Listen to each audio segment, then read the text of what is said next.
Hello అండి. నేను మీ Somu, founder Somu IT solutions. So, ఇవాళ నేను మీ ముందుకు తీసుకొచ్చిన టాపిక్ వచ్చేసి మార్కెటింగ్ స్ట్రాటజీ అండి. సో, మార్కెటింగ్ అంటే మన బిజినెస్ ఆర్ మన సర్వీస్ గురించి మన కస్టమర్స్‌కి మనం చెప్పడాన్ని మార్కెటింగ్ అంటాం. సో, ఈ మార్కెటింగ్‌లో చాలా రకాలు ఉంటాయండి. Traditional marketing, digital marketing, guerrilla marketing, influencer marketing అని ఇంకా చాలా రకాలుంటాయి. అయితే ఈ మార్కెటింగ్‌లో ఏ మార్కెటింగ్ మెథడాలజీ యూజ్ చేసి మన కస్టమర్స్‌ని మనం ప్రాపర్‌గా రీచ్ అవుతాము అనే ప్లాన్ ఆఫ్ యాక్షన్‌తో రావడమే మార్కెటింగ్ స్ట్రాటజీ అంటారండి. దీన్ని మీకు ఇంకో సింపుల్ ఎగ్జాంపుల్‌తో చెప్పే ప్రయత్నం చేస్తాను. నేను పలానా చోట ఒక బిజినెస్ స్టార్ట్ చేశానండి. సో, నా చుట్టుపక్కలున్న ఏరియాస్ అన్నిట్లో నా బిజినెస్ గురించి తెలియాలి అంటే నేను ట్రెడిషనల్ మార్కెటింగ్ యూజ్ చేస్తానండి.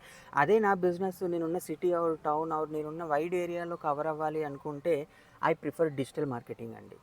సో, మీ బిజినెసెస్ కూడా ఎలాంటి మార్కెటింగ్ స్ట్రాటజీ యూస్ చేస్తే మీ బిజినెస్ గ్రోత్ అవుతుంది అనుకుంటున్నారో నాకు కామెంట్లో తెలపండి. అలాగే మీకు digital marketing or marketing related services కావాలి అనుకుంటే మాకు డీఎం చేయండి. మా team will get back to you. Thank you.